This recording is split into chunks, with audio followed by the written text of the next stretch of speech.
들어주셔서 감사합니다. 어떤 일은 듣기도 하고 처음 들을 수도 있는데 믿음 안에서 공감하고 복음으로 잘 이해했으면 좋겠습니다. 아비라는 제목을 성경에서는 아주 정겹게 들리는 말 중에 하나인데요.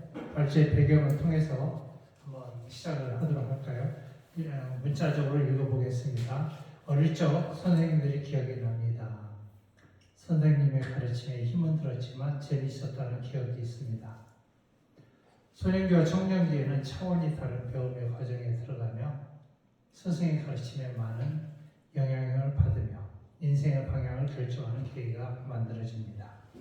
그런데 하나님은 죽어가는 영혼을 살려라 말씀하시면서 복음으로 아비가 되라 하신 그 이유를 여러 대표님들과 함께 만들어 보고 싶습니다.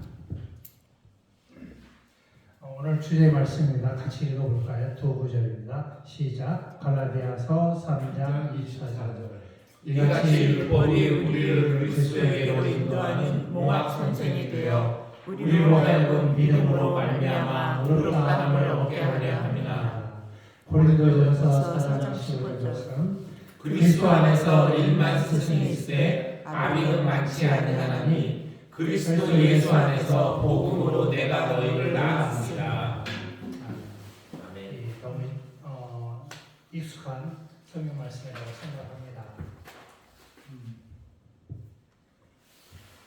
몽학 선생이라면요, 우리 과거에 국가는 탈취에 의한 생존을 이어왔었거든요. 그 중에 가장 중요한 자산이 인적 자산입니다.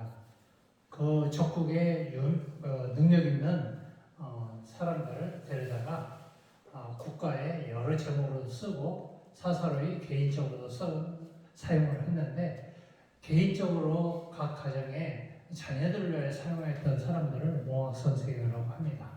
주인의 자녀를 학교에 등하교시키는 일도 하였거니와 보디가드 역할도 했다고 해요.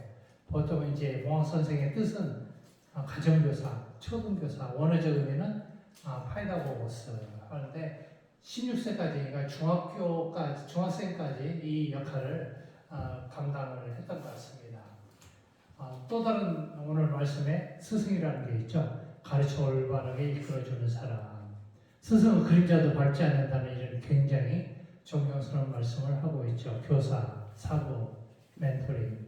파이다고고스라고 동일한 성경은 동일한 번역을 하고 있습니다. 마지막은 아비 부입니다. 자기를 낳아주신 분, 아버지, 부친. 여러분은 자녀들에게 아버지의 호칭을 어떻게 듣고 계신가요? 보통은 아버지, 아빠 이렇게 하잖아요. 우리 어렸을 때는 이런 아비라고 그 자식이 아빠를 높여 부르지 못할 장소에서 들여지는 이제 이런 용어를 우리가 접하는 것을 기억할 수 있으리라 생각합니다. 몽학 선생은 사실은 보호와 교육에 방점이 있기 때문에 의무감이 굉장히 강하다고 생각할 수 있습니다. 스승은 어떤가요? 지식과 자신의 삶을 나눠주는 사람으로서 책임감이 아주 강합니다. 아비는 어떤가요? 아무리 못난 아비라도 희생하는 마음은 기본적으로 다 가지고 있는 것 같아요. 어미나 아비는 동일한 이런 마음이라 생각합니다. 그런데 여기서 분명한 차이가 하나 있어요. 스승은 아무리 훌륭하더라도 자녀를 낳지 못한다는 것입니다. 근데 아비는 아무리 못난 아비라도 자녀를 낳는다는 것이죠. 제가 스승과 같은 친구들, 멘토 뭐 이런 얘기를 하지 않습니까? 제 인생에 큰 도움이 되는 친구들이 둘이 있습니다. 하나는 늘 보고 있는 사람들 중에 하나인데, 제가 어렵고 힘들 때마다 그 친구에 가서 얘기하면 쓴 얘기도 마다하지 않고 얘기를 해요. 그러나 결과적으로 보면 그 쓴 얘기가 저에게 옳았던 것을 기억을 합니다. 또 한 친구는 어느 날 갑자기 제게 막 와가지고 너 무슨 일 있냐? 그거 네가 어떻게 알았냐? 기대 보니까 하나님께서 말씀하시더라. 이런 영적인 친구가 하나 있어요. 지금도 여전히 영적인 교감을 서로 나누고 도움을 주고받고 하는 아주 좋은 친구가 있어요. 저는 그 친구를 넘어서서 스승과 같은 친구로 여기고 있습니다. 또 저희는 구남매를 살았어요. 구남매의 형제들을 두었어요. 근데 아버님이 일찍 사업에 실패하면서 형제들이 뿔뿔이 흩어져 사는 어린 시절이 있었습니다. 근데 제게는 아주 소중한 셋째 형님을 여러분들과 나누고 싶어요. 우리 셋째 형님은 최종 학력은 초등학교입니다. 근데 그분은 화강교회 장로님이세요. 영적으로는 아주 뛰어난 분이에요. 세상적으로는 배우지 못했고 그랬을지라도 지성과 영성을 겸비한 아주 훌륭한 형님이라고 생각을 해요. 이분이 저를 볼 때마다 하는 얘기가 있어요. 종인아, 너는 잘 될 거야. 항상 그래요. 그러면서 내 안에 예수님이 계시기 때문에 너는 잘 될 거야 라고 말씀을 하신 거였어요. 처음에는 저 소리가 무슨 소리인가 의아했고 왜 저런 소리를 형님은 내게 할까? 라고 얘기했는데 어느 순간인가 제 마음이 고쳐지기 시작하더라고요. 아 맞아. 내 안에 예수님이 계시기 때문에 나는 잘 되겠구나 라고 생각이 바뀌어지기 시작하더라고요. 여러분들은 그런 얘기를 해주는 주위에 사람들이 있습니까?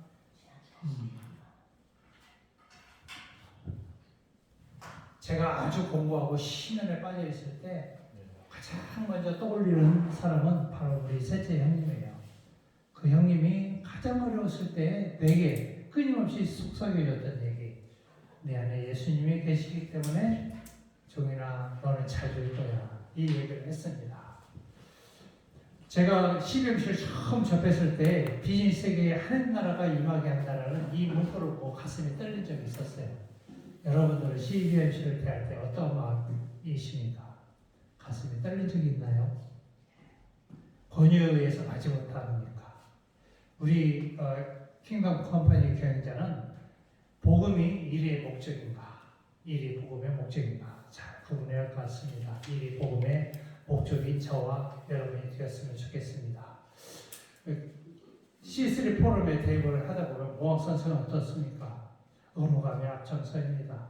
그러나 전도와 양육은 주의 명령입니다. 어느덧 의무감이 주의 명령을 순종할 때 전도의 예배를 저와 여러분 하나님께 올려드릴 수 있어야 생각을 합니다. 스승의 역할은 뭔가요? 공동체 안에서 성경적 리더십을 가지고 책임 있는 한 사람을 양육하는 것. 이것은 아주 소중한 일이지 않을까요? 아비는 어떻습니까? 끊임없이 희생합니다. 자식에게는 줄지언정 받을 것이 없는 것이 바로 아비의 역할이지 않나 생각합니다. 이와 같이 우리는 세상을 향하여 끊임없이 주어되 받지 않는 아비와 같은 희생된 마음으로 하나님 나라와 일터의 변화를 통하여 하나님을 영화롭게 하고 그의 나라와 그의 의를 위하여 사는 저와 여러분이 되었으면 좋겠습니다. 성경에도 아주 위대한 이런 스승들이 있습니다. 사도 바울은 어떻습니까? 오늘 주제 말씀처럼 그리스도 안에서 일만 스승이 있으되 아비는 많지 아니하나니 그리스도 예수 안에서 복음으로 내가 너를 낳았도다. 사도 바울은 디모데를 낳았다 했고요. 오네시모를 낳았다고 했습니다. 또한 감옥에 갇혀 있을 때도 디도를 내가 낳았다라고 아들이라고 이렇게 칭했습니다. 그리고 사도 바울은 많은 성도들을 아들과 같이 대했고요. 교회들을 그렇게 대했던 것을 기억을 합니다. 너는 내 아들이라 오늘날 내가 너를 낳았도다. 시편 기자는 이렇게 복음을 전하는 말씀을 저희들에게 주었습니다. 어떻습니까? 인생은 짧습니다. 사례 하나를 말씀을 드리고 싶은데 마지막 순간에 짧은 인생 순간 그 마지막 순간에 하나님의 가장 기뻐하실 일 무엇인가를 나눠보고 싶어요. 제가 8년 전에 원치 않는 캔서를 경험을 해본 적이 있어요. 8개월 동안의 지난한 치료 과정이 제게 있었습니다. 근데 마지막에 근육주사를 맞는데 쇼크를 제가 받았어요. 근데 의사가 하는 말이 이 근육주사를 잘못 맞으면 쇼크가 오는데 30%가 호흡곤란으로 사망에 이른다라고 하더군요. 그럼 어떻게 할까요? 입원해서 맞아. 그래서 입원해서 오후 5시부터 맞기 시작했는데 불안과 초조하잖아요. 호흡곤란으로 사망에 이른다니. 그래서 아주 밤 10시까지 쭉 맞았는데 완벽히 파우치에 있는 모든 주사약이 몸에 다 들어갔어요. 하나님께 감사했어요. 무사히 잘 들어가서 이상 반응이 없이 잘 들어갔구나. 하나님 감사합니다. 너무 몸이 피곤해서 깊은 잠에 빠졌는데 어느 순간에 제 몸이 불덩어리가 됐어요. 불덩어리가 돼서 딱 눈을 이제 떠보니까 호흡이 안 되는 거예요. 병원하고 집이 아주 가깝습니다. 그래서 그냥 그걸 무시하고 집에 가서 이런 경험을 했다면 아마 죽었을 것 같아요. 호흡 곤란이 되니까 간호사를 호출을 해도 대답을 할 수가 없어요. 간호사가 뭐 도와드릴까요? 하는데 대답이 안 돼요. 그래서 계속 누르니까 멀리서 간호사가 몸부림치는 저를 보고 간호사님 부르면서 갑자기 6, 7명의 간호사들이 떼거지로 올려오더라고요. 의자를 이런 처치 체어를 가지고 저를 감기를 끌어안고 처치실로 끌고 갔는데 호흡이 안 되니까 내가 죽는구나 이런 생각이 퍼뜩 들더라고요. 그러면서 동시에 두 가지 현상이 일어나는데 어떤 굵은 남자 목소리 뭐 0.2 그리고 동시에 간호사가 선생님 오셨 소리까지 들었어요. 그러면서 동시에 들었던 생각은 내가 죽는구나라는 생각이었는데 그때 그러면은 내 아내는 어떻게 되지? 라고 하는 순간에 아내를 만나서 결혼해서 30년 살아온 거 30년 사 아내한테 화내고 짜증내고 성질 부리고 온갖 못되게 군 것들이요 한 컷 30년씩 한꺼번에 쭉 들어오는데 제가 여러분 이제 남편이 아내가 자식이 성질 부리는 거 별거 아니잖아요. 돌아서면 잊어버리고 영혼을 느낄 때는요 엄청난 절망감이에요. 근데 그 절망감이 수없는 가지수가 있잖아요. 제가 아내한테 그게 나쁜 놈인지 처음 알았어요. 그 순간에 보고 그게 나쁜 놈이었구나 라고 하면서 그런데 그 한 컷이 얼마나 리얼리티가 살아있는지 우리는 지금 얘기해도 돌아서면 잊어버리잖아요. 근데 그 생생함은요 내가 이 세상에서 경험하지 못한 생생함입니다. 하나님 앞에 가면 각인이 찍고 하리라고 했잖아요. 하나님 앞에 심판대 앞에 가면 야 박종인 박호신 너 이런 죄 졌지 그래서 너는 저쪽으로 가야 돼 이렇게 말씀하지 않는다는 거예요. 하나님 저는 이런 죄인입니다. 마땅히 저는 저쪽으로 가는 사람입니다. 각인이 찍고 한다는 거예요. 근데 저는 그 순간 그걸 경험을 했어요. 그 죄에 그 가볍다라고 생각했던 것들이 얼마나 자괴감을 주고 낙심을 주고 절망감을 주는지 말로는 할 수가 없었어요. 그래서 제 심연에서 깊게 울려 터지는 탄생이 나왔는데 그게 바로 여보 미안해 였어요. 근데 화면이 딱 바뀌더라고요. 사람들이 제 주위로 왔다 갔다 하는 게 막 보여요. 잠깐 보이면서 또다시 쫙 보이는데 우리 어렸을 때 버스 타고 또 무사히라고 어른 사무엘이 기도하는 모습이 보이는데요. 그 모습이 잠깐 보이는 거예요. 근데 그 앞이 하나님 앞이라는 거예요. 근데 영으로는요 느껴져요. 우리 아버지가 그러시더라고. 아버지 천국에 가면 다시 알아볼 수 있을까요?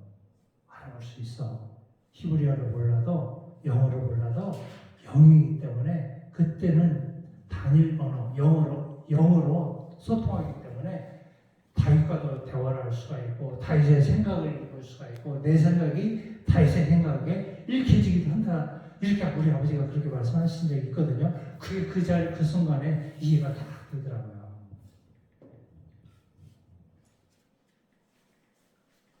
그래서 이제 그 경험을 하고서 하나님 앞에 내가 무릎을 다 꿇고 있는데 제가 이제 비즈니스를 하니까 돈을 줘야 하잖아요. 제가 IMF 때 32억을 못 받아가지고 빌딩을 살 돈을 못 받았잖아요. 억울하잖아요. 받아야 할 돈도 엄청 많은데 그 받을 거 생각 안 나더라고요. 늦둥이 45살에 난 늦둥이가 생각나질 않아요. 이 자식이 나한테 승진을 해도 뭐 이뻐 죽겠는데 그놈이 생각이 나질 않아요. 마지막 순간에는 나와 하나님과의 1대1의 관계가 존재해요. 어떤 사람은 농담으로 우리 마누라 신앙 좋으니까 치마자를 잡고 하나님 간다 하잖아요. 절대로 그럴 일 없습니다. 나와 하나님과의 1대1 관계가 완벽하지 않으면, 복음으로 무장되지 않으면 우리는 하나님 나라 백성이 절대로 될 수가 없습니다. 그러면서 그 순간에 제가 기도한 거는, 하나님, 저는 죄인입니다. 저를 불쌍히 해 주십시오 하고 제가 의식을 잃어버렸어요. 저는 그 순간에 죽었다고 생각했거든요. 근데 그 다음날 눈을 떴어요. 그러면서 음성이 딱 들리더라고요. 수고했다. 그러면서 주님이 생각을 넣어주시는데, 내가 8개월 동안 너와 함께 했어, 이렇게 말씀을 하시더라고요. 왜냐하면 8개월 동안 암 치료를 받으면서 막 호수 매달고 초췌하고 토하고 이런 것들이 자식들에 보이기 싫더라고요. 절대 오지 마라 했더니 진짜 안 오더라고요. 어느 순간에 우리 아내도 할 일이 되게 많거든요. 석박사 한다고 시고하고 뭐 아이들 케어를 해야 하고 막 그러다 보니까, 당신도 지치고 힘드니까 오지 마. 그때 진짜 예쁜애도 안 오고요. 그때마다 아주 굉장히 외롭고 힘들어요. 옆에 침대가 어느 날 갑자기 비어집니다. 또 옆에 또 침대에서 막 밤새 신음하고 앓고 끙끙대고 잠 못 자고 그래요. 그런 환경이라면 어떻겠습니까? 외롭고 힘들고 고통하죠. 그럼 그때마다 주님 나의 도움이 되어 주십시오, 이렇게 간절히 기도했는데 주님이 멀리 있는 것 같았어요. 그런 섭섭한 마음이 많이 들었거든요. 근데 그 순간에 주님이 내 마음을 아시고 그 말씀을 해주시는 거예요. 8개월 동안 내가 너와 함께 했다. 그래서 제가 그때 한없이 울었던 것 같아요. 잠시 주님께 원망했던 것 죄송해요, 이렇게 울었고, 미세한 그 세미한 기도조차 주님이 들어주시는구나. 그 부분에 너무 감사했고, 마지막 하나는 더 크게 감사한 건, 주님이 이렇게 말씀하실 정도면 내 이 암은 완치될 수가 없구나. 그래서 그 부분에 감사를 한 것 같습니다. 정리해 보겠습니다. 몽학 선생, 여기는 누군가의 반드시 몽학 선생이 있으리라 생각해요. 어떤 분은 스승과 같은 존재이기도 하고요. 또 어떤 분은 아비와 같이 훌륭한 존재일 것입니다. 나는 누구로부터의 몽학 선생, 스승, 아비의 도움을 받았는가? 나는 누군가의 몽학 선생, 스승, 아비였는가? 짧은 인생인데 어떤 사람의 위치에 살 것인가가 굉장히 중요한 것 같아요.